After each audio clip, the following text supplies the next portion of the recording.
हम शरीर नहीं है, हम आत्मा हैं। तो असत तत्व हो गया शरीर। अब सत्य क्या है? हे अर्जुन, आत्म तत्व ही सत्य है, आत्मा ही सत्य है। आत्मा को ना कोई शस्त्र काट सकता है, ना अग्नि जला सकती है, ना वायु सुखा सकती है, ना जल भिगो सकता है। तो पूजा किसकी करने के लिए बोल रहे हैं? सत्य की कि असत्य की? सत्य की। और हम किसकी पूजा करते रहे? असत्य की। वो कह रहे हैं उसको शस्त्र काट नहीं सकता, यानी उसको तीर छू भी नहीं सकता, आत्मा को उसकी पूजा करनी थी। और हम किसकी करते रहे? जिसके पैर में तीर लग गया उसकी पूजा करते रहे। कृष्ण जी के कैसे शरीर छोड़ा उन्होंने? क्या हुआ था? पैर में तीर लगा था। राम जी ने शरीर कैसे छोड़ा? सरयू नदी में जल समाधि लेके जल ने शरीर को गला दिया। तो पूजा किसकी करनी थी? आत्मा की, जिसको जल गला नहीं सकता। और हम पूजा किसकी करते रहे?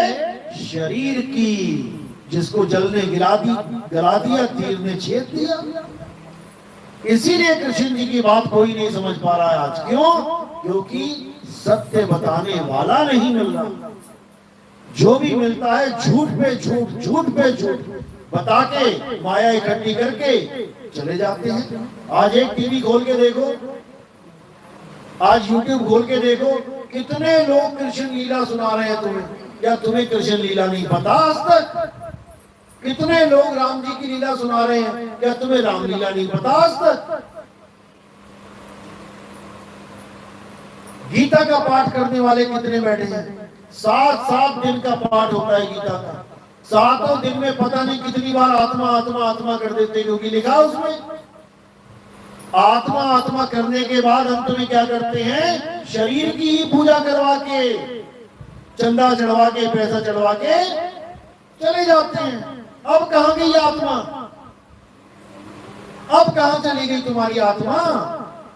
अभी तक तो कह रहे थे कि आत्मा अजन्मा है, नित्य है, शाश्वत है। उठा के शरीरों की पूजा करवा के चले गए। शरीर भी पूजा में तब कहूंगा अगर स्वयं नारायण सामने खड़े हो।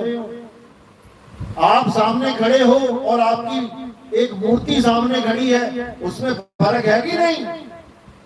अंबेडकर जी सामने खड़े थे, भाषण दे रहे थे, और आज अंबेडकर जी की मूर्ति कहीं लगी है, फर्क है कि नहीं? जिंदा अंबेडकर के गले में माला डालना और अंबेडकर जी की गले में, मूर्ति के गले में माला डालना, फर्क है कि नहीं?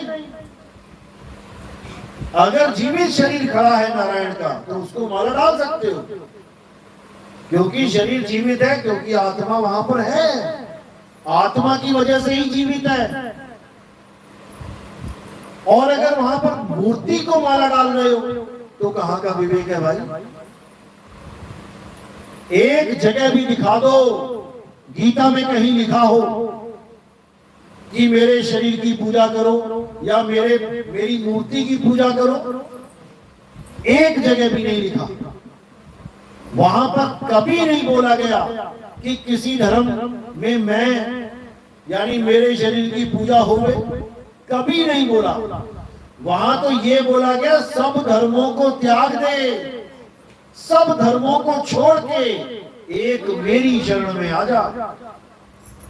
सब धर्मों में सब धर्म आते हैं, हिंदू मुस्लिम सिख ईसाई, सब धर्मों को छोड़ दे। यानी कि अपने ऊपर ठप्पा मत लगवा कि तू हिंदू है कि मुसलमान है कि सिख है कि ईसाई है।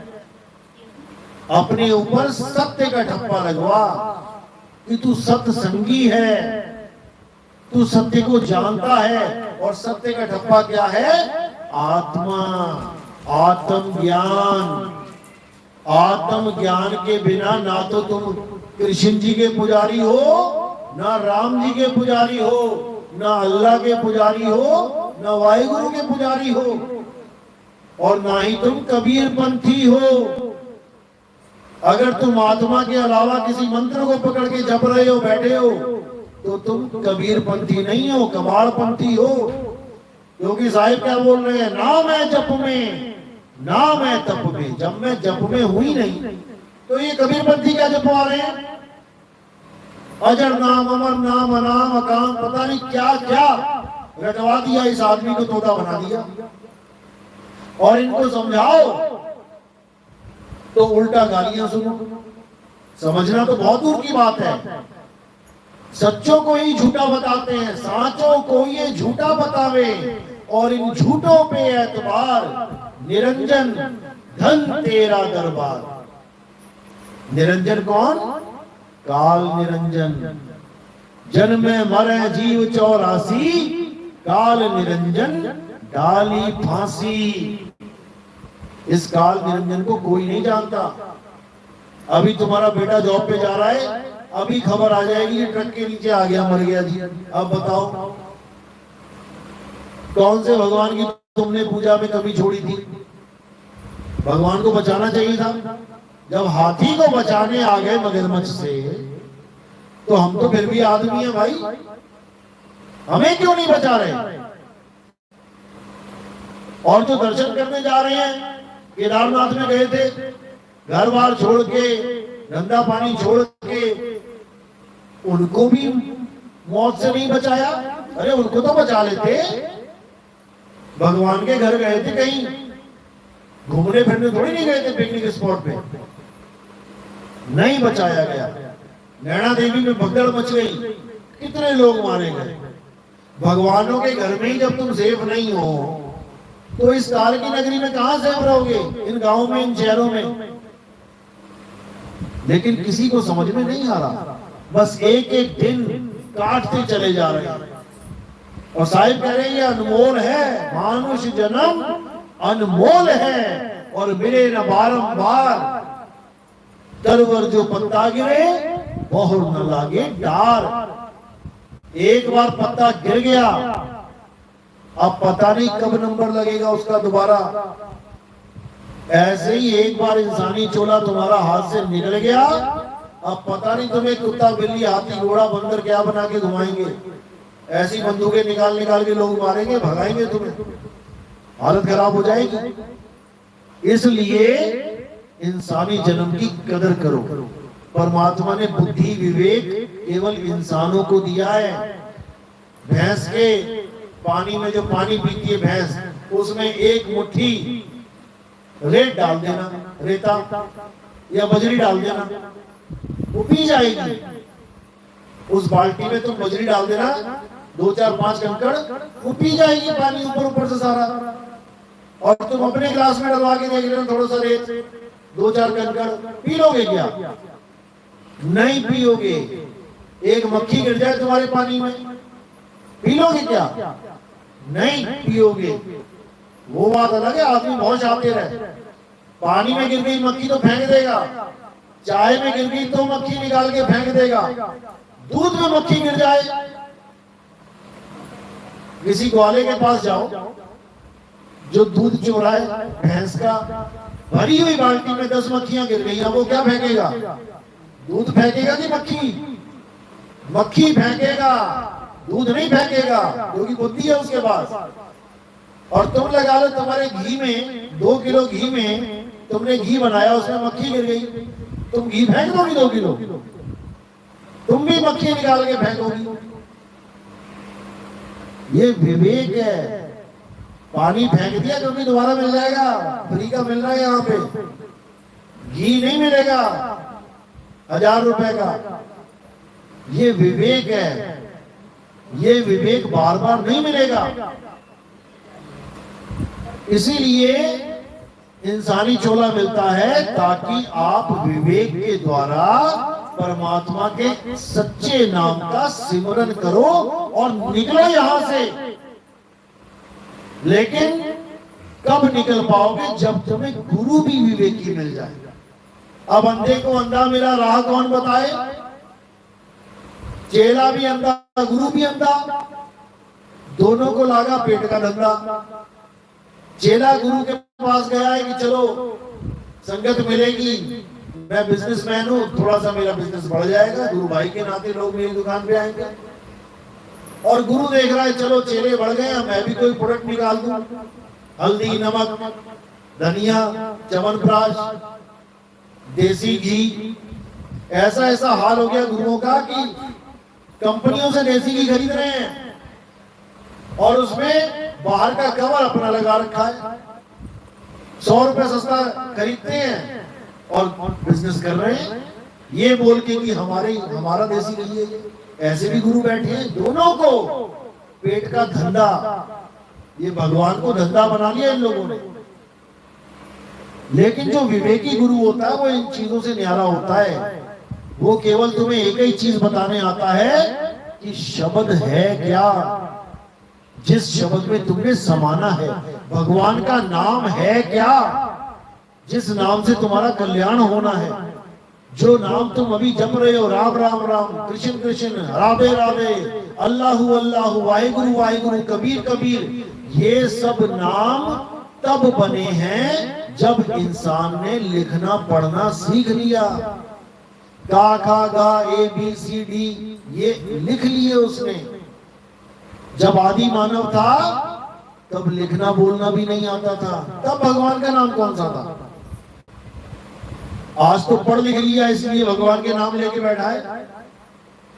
कोई राम जप रहा है, कोई अल्लाह, कोई वाहिगुरु, केवल इन अक्षरों की वजह से। जब अक्षर भी नहीं थे तब क्या था, जब आदमी भी नहीं था तब क्या था। आज आदमी को निकाल दो इस दुनिया से, भगवान के नाम भी निकल जाएंगे। आदमी के अलावा बता दो कौन सा जानवर भगवान के नाम जप रहा है, कौन सा जानवर बातें कर रहा है भाषाओं में, हिंदी, पंजाबी, उर्दू में। आदमी को खत्म कर दो, इस पूरी दुनिया से भगवान का नाम मिट जाएगा, लेकिन भगवान नहीं मिटेगा।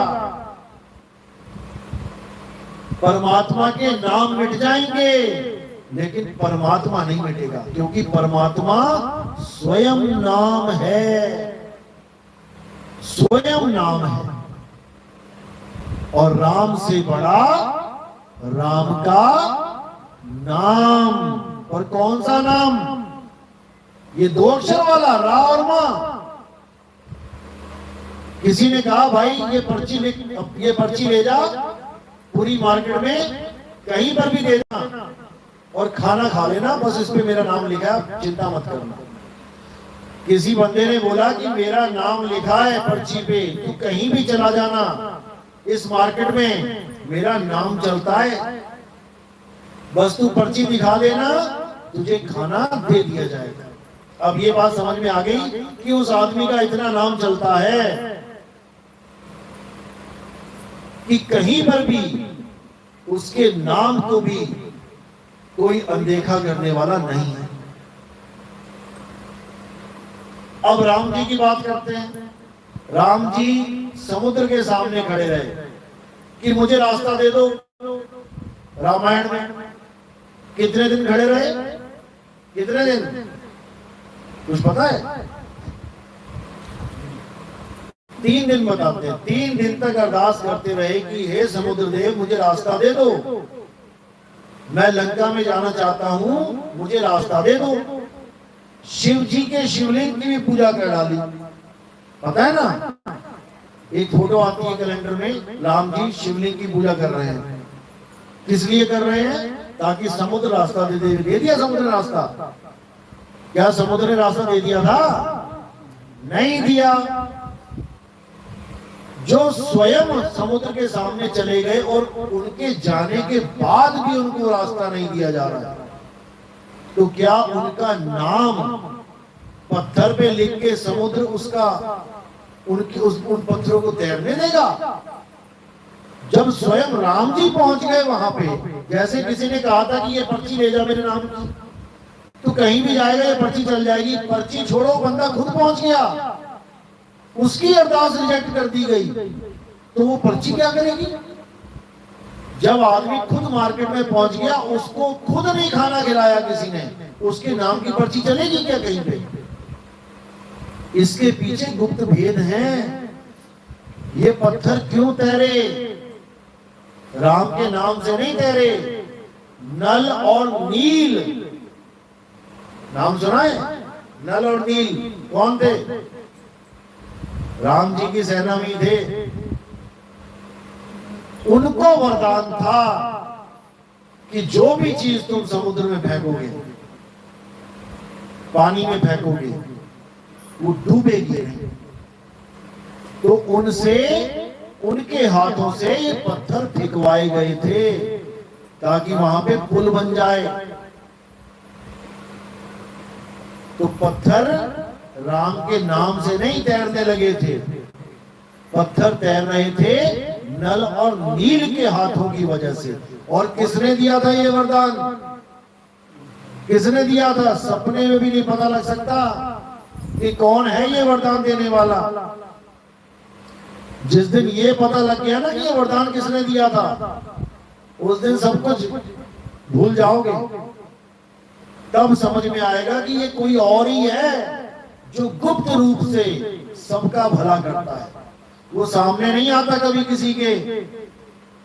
सामने देवी देवता आ जाते हैं, सामने भूत प्रेत आ जाते हैं, सामने पितर आ जाते हैं, लोगों के सपनों में आ जाते हैं, लेकिन वो कभी सामने नहीं आता।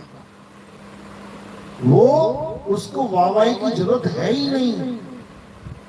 वो ऐसा है। और उसका भेद कब पता लगता है? जब कोई भेदी सदगुरु तुम्हारे जीवन में आए, तब वो समझाता है कि वो परमात्मा को कैसे पाया जाए। क्योंकि जहां वो छुपा है उस जगह को तुम कभी ढूंढते ही नहीं, और वो जगह है तुम्हारे पास। वो को कहां ढूंढे रे बंदे, मैं तो तेरे पास में। अब क्या है वो पास? जब ये समझ में आ जाएगा आपके, तब आप बाकी जगह ढूंढना छोड़ के केवल उसी जगह ढूंढोगे, तब वो चीज मिलेगी। मोबाइल रख दिया आपने अलमारी में और ढूंढ रहे हो तुम दूसरे कमरों में, नहीं मिलेगा। वस्तु कहीं ढूंढे कहीं, और कैसे लागे हाथ, गुप्त वस्तु तब मिले, भेदी लीजिए साथ। अरे भेदी लीना साथ में, दीनी वस्तु लखाए, कोटि जन्म का पंथ था, पल में पहुंचा जाए। करोड़ों जन्म लग जाएंगे उस परमात्मा को ढूंढने में, लेकिन अगर गुरु मिल गया तो एक पल में तुम्हें पता लग जाएगा मेरा परमात्मा है कहां, मैं ढूंढूं कहां। और जब ढूंढना शुरू करोगे तब अपने आप उसके पास पहुंच जाओगे। तो वो परमात्मा कहां रहता है? क्या बताया संतों ने कि जहां वो परमात्मा रहता है वो जगह अमर है। उसको कोई तोड़ नहीं सकता, मार नहीं सकता, जला नहीं सकता। किसको? आत्मा को। आत्मा में ही परमात्मा का वास है। आत्म में राम, राम में आत्म, चीनस गुरुमुख विचारे। गुरु ग्रंथ साहब कहते हैं कि आत्मा से परमात्मा और परमात्मा से आत्मा जुदा है ही नहीं। बस भरम रूप में हम भूले बैठे हैं उसको, इसीलिए जुदा दिखाई देते हैं, नहीं तो जुदा नहीं है। लहरों से सागर कैसे जुदा है? लहरें सागर के बिल्कुल पास हैं, लेकिन केवल एक गलती कर रही हैं कि हवा का साथ लेके समुद्र के ऊपर ही चल रही हैं। इसलिए समुद्र तो स्थिर है, लेकिन लहरें चलती हुई दिखाई दे रही हैं। और जब वो हवा का साथ छोड़ दे, तब वो लहरें कहां जाएंगी? समुद्र को छोड़ के आगे भाग जाएंगी, समुद्र में ही समा जाएंगी। लहरें ही समुद्र हो जाएंगी। तो जब तक परमात्मा का भेद नहीं समझ में आया, ऐसे भागते रहोगे लहरों की तरह। और जब परमात्मा का भेद पता लग गया कि वो आत्मा में छुपा है, तो तुम आत्म सिद्ध हो जाओगे। अध्याय 3 17वां श्लोक 15-16 पढ़ो। उसमें क्या बोला है कि बहुत सी विधियां हैं देवताओं को प्रसन्न करने की, भगवान को प्रसन्न करने की। हवन करो, यज्ञ करो, पूजा पाठ करो, लेकिन किंतु जो अपनी आत्मा में रमण करता है, जो अपनी आत्मा में संतुष्ट है